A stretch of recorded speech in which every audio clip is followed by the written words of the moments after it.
ભારત અને પાકિસ્તાન વચ્ચે ઉભી થયેલી તણાવની સ્થિતિ વચ્ચે જો યુદ્ધ થાય તો પ્રજાએ શું કરવું તે અંગે મોક ડ્રીલનું આયોજન કરાનાર છે, જે અંગે સુરતના સર્કિટ હાઉસ ખાતે સુરત કલેક્ટરની અધ્યક્ષતામાં બેઠક મળી હતી, જેમાં તમામ ધારાસભ્યો સહિતનાઓ હાજર રહ્યા હતા અને મોક ડ્રીલ અંગે ચર્ચા કરી હતી। જમ્મુ કાશ્મીરના પહેલગામમાં આતંકીઓ દ્વારા નિર્દોષ પ્રવાસીઓ પર કરેલા હુમલામાં 27 લોકો શહીદ થયા હતા અને ત્યારથી જ ભારત અને પાકિસ્તાન વચ્ચે તણાવની સ્થિતિ ઉભી થઈ હતી।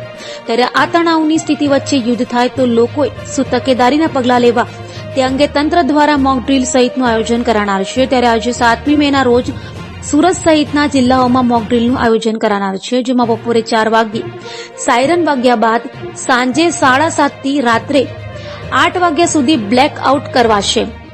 તો મોકડ્રીલ પહેલા જ રાત્રે ભારતીય સેનાએ પાકિસ્તાનમાં ઘૂસી આતંકીઓના અડ્ડાઓ નાશ કર્યા હોય સમગ્ર ભારતમાં ઉત્સાહનો માહોલ છવાયો છે। ત્યારે મોકડ્રીલને લઈ સુરત કલેક્ટર ડોક્ટર સૌરભ પટેલની અધ્યક્ષતામાં સર્કિટ હાઉસ ખાતે બેઠક યોજાઈ હતી, જેમાં તમામ ધારાસભ્યો સંદીપ દેસાઈ, સંગીતા પાટીલ, ઈશ્વર પટેલ તથા સુરત ભાજપ પ્રમુખ પરેશ પટેલ ઉપસ્થિત રહ્યા હતા। સાથે તો આ બેઠકમાં ડીએસઓ શિવાની ગોયલ અને ડિઝાસ્ટર મેનેજમેન્ટના અધિકારીઓ હાજર રહ્યા હતા। અને ગૃહ રાજ્યમંત્રી શ્રી આજે બધા અધિકારીઓ સાથે એક વિડીયો કોન્ફરન્સ યોજી હતી અને ગવર્મેન્ટ ઓફ ઇન્ડિયાની સૂચના અનુસાર આપણે આવતીકાલે સાંજે 4 થી 8 વાગ્યા સુધીમાં એક મોક ડ્રીલનું આયોજન કરવામાં આવ્યું છે। એ મોક ડ્રીલ એક લોકોની પ્રિપેર્ડનેસ માટે, કદાચ કોઈક સિચ્યુએશન ઉપસ્થિત થાય અને એમાં લોકોની શું પ્રિપેર્ડનેસ છે અને પ્રિપેર્ડનેસ કરવા માટે આપણે આયોજન કરવાના છીએ। સૌથી પહેલાં તો હું આપ મીડિયાના માધ્યમથી બધાને એ કરવા માગું છું કે એમાં કોઈએ પેનિક થવાની કોઈ જરૂરિયાત નથી અને આ મોક ડ્રીલના 2 થી 3 કમ્પોનન્ટ્સ છે। એ કમ્પોનન્ટ્સ હું જણાવવા માગું છું કે 4 થી 8 વાગ્યા સુધી ચાલનારી મોક ડ્રીલમાં આપણે એક પ્રિપરેશન ફેઝ પછી 5 વાગે દરેક જગ્યા ઉપર જેટલા પણ આપણી પાસે સાયરન્સ અવેલેબલ છે, સાયરનના માધ્યમથી આપણે એક સાયરન વગાડશું મેક્સિમમ જગ્યા ઉપર, એટલે એક ડેન્જર વોર્નિંગના ભાગરૂપે।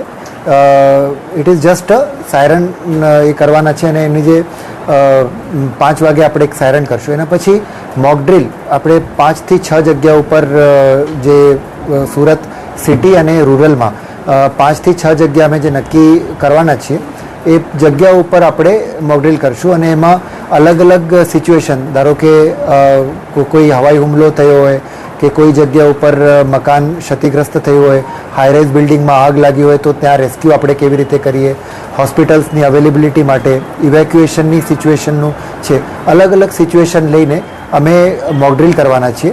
એમાં રેસ્ક્યુ, સર્ચ એન્ડ રેસ્ક્યુથી લઈને ઇવેક્યુએશન સુધીની બધી જ કામગીરી જે છે એ મોક ડ્રીલના માધ્યમથી કરવામાં આવશે અને એનું જે મુખ્ય ધ્યેય છે એ ફક્ત ને ફક્ત આપણી પ્રિપેર્ડનેસ, કોઈક સિચ્યુએશન ઊભી થાય તો આપણી પ્રિપેર્ડનેસ કેવી છે અને લોકોનું આપણી પાસેથી જે આપણે લોકો પાસેથી શું સહકાર અપેક્ષિત રાખીએ છીએ એના બાબતનું જ છે।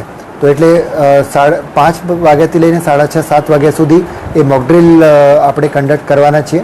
પછી 7:30 વાગે બધાને અમે અપીલ કરીએ છીએ કે બ્લેકઆઉટ જે છે આપણે એ કરવાના છીએ।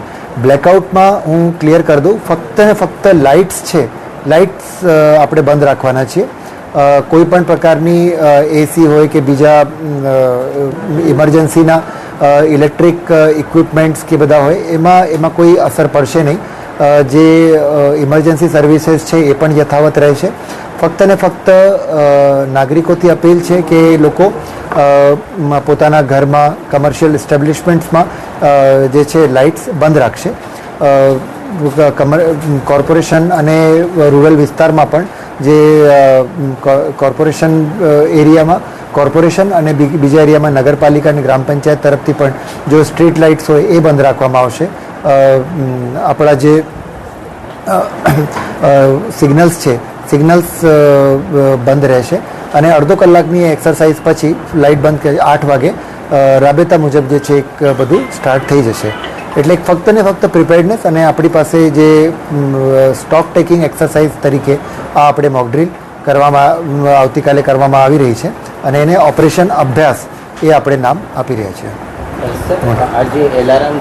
હું એક મિનિટ હું આના પછી જે થોડી વિસ્તૃત વધારે માહિતી માટે કમિશનર મેડમને રિક્વેસ્ટ કરું કે થોડું ક્લિયર છે। કાલે તરફથી અને મ્યુનિસિપલ કમિશનર શ્રી તરફથી આ બધા સાથે માહિતી શેર કરવામાં આવી તો આવતીકાલે જો જ્યાં સુરત શહેરમાં અલગ અલગ જગ્યાઓ ઉપર જ્યારે સાયરન વાગશે એના પછી જો મોક ડ્રિલના મારફતથી કેવી રીતે જો રેસ્ક્યુ અને ઇવેક્યુએશન કરી શકાય એની એક્સરસાઇઝ થશે અને પછી જો સાંજે 7:30 થી 8 તક જો બ્લેકઆઉટ છે ફરીથી અમે રિપીટ કરીએ છીએ कि फकत जो बल्ब और ट्यूब लाइट माटे छे ना कि कोई लिफ्ट बंद कर दे या पूरा पावर जो बिल्डिंग ने बंद कर दे एवी जरूरत नहीं। लेकिन अंधार पट रहे आ बधाने खबर है क्यारे पण एयर रेड्स वगैरह थाय छे तो अपना टार्गेट ने हाइड करवा माटे आ बहुत जरूरी है। तो बधा से विनंती है कि लोग जो है स्वयंभू बंद राखे। पुलिस जो भी गाड़ियों रहશે तमाम एवा विस्तारों में पुलिसना टीम और पुलिसना गाड़ियों हाजिर रहશે। जो है લોકોથી એક જ અમે અપીલ કરીએ છીએ કે એના કોઈ પણ પ્રકારના કોઈ ગેરસમજમાં નહીં લે, કોઈ મિસઅન્ડરસ્ટેન્ડિંગ નહીં હોય, કોઈ અફવા ફેલાવે એના પર ધ્યાન નહીં રાખે અને ફક્ત એક ડ્રીલ તરીકે જો કરવામાં આવી રહ્યા છે જેના લીધે 7:30 થી 8 ખાસ કરીને જ્યારે બધા લાઇટો બંધ રહેશે ત્યારે સ્ટ્રીટ લાઇટ વગેરે જો भी બંધ રહેશે કન્સર્ન ડિપાર્ટમેન્ટ જે વિસ્તારમાં જો લાઇટ છે ડીજીવીસીએલના છે કોર્પોરેશનના अथवा टोरेंटना एना अधिकारीओ अने स्टाफ जे ते जग्या हाजिर रहवाना छे तात्कालिक जो है 8 वागे बधा रिस्टोर थई जवाना छे। तो मारी रिक्वेस्ट है कि कोई पण प्रकारना कोई अफवा पे ध्यान नहीं आपे। आ जो भारत सरकार श्री अने गुजरात सरकार श्री तरफना आवतीकाले जो पूरे देश में ड्रील छे एना भागरूपे अहींया ड्रील थवानी छे तो बधा लोको सहकार आपे एवी बधा लोकोथी अमे विनंती करीए छीए। अने जो फर्दर कोई जे रीते जो क्या ड्रील थवानी है कई रीते थवानी है आपने आवतीकाले जो है शेर કરી દેવામાં આવશે જગ્યા છે। સૂચના મુજબ અને ગુજરાત રાજ્યના માનનીય મુખ્યમંત્રીશ્રી અને ગૃહ રાજ્યમંત્રીશ્રી દ્વારા આપેલ સૂચના મુજબ કાલે સમગ્ર સુરત શહેરમાં 5 વાગ્યા એક સાથે ઘણી બધી જગ્યાઓ ઉપર સાયરન વગાડવામાં આવશે।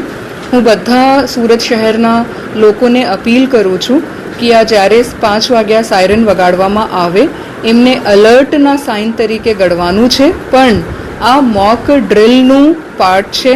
ઓપરેશન અભ્યાસ કરીને કાલે મોક ડ્રિલ યોજવામાં આવી રહી છે એટલે 5 વાગ્યા જ્યારે સુરત શહેરમાં વિવિધ સ્થાનોમાં એક સાથે સાયરન વગાડવામાં આવે તો નાગરિકોને ગભરાવાની જરૂરત નથી। આ મોક ડ્રિલનું પાર્ટ હશે। 5 થી 6:30 સુધી સુરત શહેરના જુદા જુદા વિસ્તારોમાં કોમ્પ્રિહેન્સિવ મોક ડ્રિલ યોજવામાં આવશે જેમાં આગ લાગવાનું, rescue, relief, hospital preparedness, police preparedness, fire preparedness અને સેફ સ્થળ ઉપર ખસાડવા માટેની મોક ડ્રિલ કરવામાં આવશે। જે જગ્યાઓ સિલેક્ટ કરવામાં આવશે ત્યાંના લોકોને હું અપીલ કરું છું કે ફરીથી ગભરાવાની જરૂરત નથી। આ ફક્ત મોક ડ્રિલનું પાર્ટ હશે અને ખાસ અગત્યનું છે કે 7:30 વાગ્યા સમગ્ર સુરત શહેરમાં બ્લેકઆઉટ કરવામાં આવશે। આમાં તમામ સ્ટ્રીટ લાઇટ બંધ કરવામાં આવશે, બધા હોર્ડિંગ્સ, ટ્રાફિક સિગ્નલ્સ જેટલા પણ એલઈડી સમગ્ર સુરત શહેરમાં લાગ્યા છે એ તમામને બંધ કરવામાં આવશે। સુરત શહેરના તમામ ઓફિસીસ, હોસ્પિટલ્સમાં આઈસીયુ વગેરે અગત્યના છોડીને બાકી જ્યાં પણ જરૂર જણાય ત્યાં schools, coaching classes, sports stadiums, community halls, grounds, બધા જ ઘરો, ઓફિસીસ, ઇન્ડસ્ટ્રીયલ એરિયામાં બધી જ જગ્યાઓ ઉપર ઇલેક્ટ્રિસિટી બંધ કરવામાં આવશે। આ ઇલેક્ટ્રિસિટી જો છે ફક્ત અને ફક્ત લાઇટ માટેનું છે। બલ્બ્સ, ટ્યુબલાઇટ્સ આ બંધ રાખવામાં આવશે। હું આપના થકી સુરત શહેરના લોકોને અપીલ કરું છું કે 7:30 થી લઈને 8 વાગ્યા સુધી વોલન્ટરીલી સ્વયંભૂ બધા જ ઓફિસીસ, ઘર, ઇન્ડસ્ટ્રીયલ એરિયાઝ જે પણ પ્રિમાઇસીસ છે ત્યાં અડધો કલાક માટે લાઇટ, બલ્બ્સ, ટ્યુબલાઇટ્સ એ બંધ રાખે। એમના માટે પોલીસ વિભાગ, કલેક્ટરશ્રી તમામ વિભાગો સાથે આજે જોઈન્ટ મીટિંગ્સ થઈ છે અને ખૂબ જ કોમ્પ્રિહેન્સિવલી ઓપરેશન અભ્યાસ કરવામાં આવી રહ્યું છે। લોકો આમાં પેનિક ના થાય અને પ્રિપેર્ડનેસના ભાગરૂપે તંત્રને સાથ સહકાર આપે એવી હું બધાને અપીલ પણ કરું છું। આમાં સવાલ છે કોઈ લાઇટ બંધ નહીં રાખે તો તેના વિરુદ્ધમાં કઈ રીતના સમજાવવા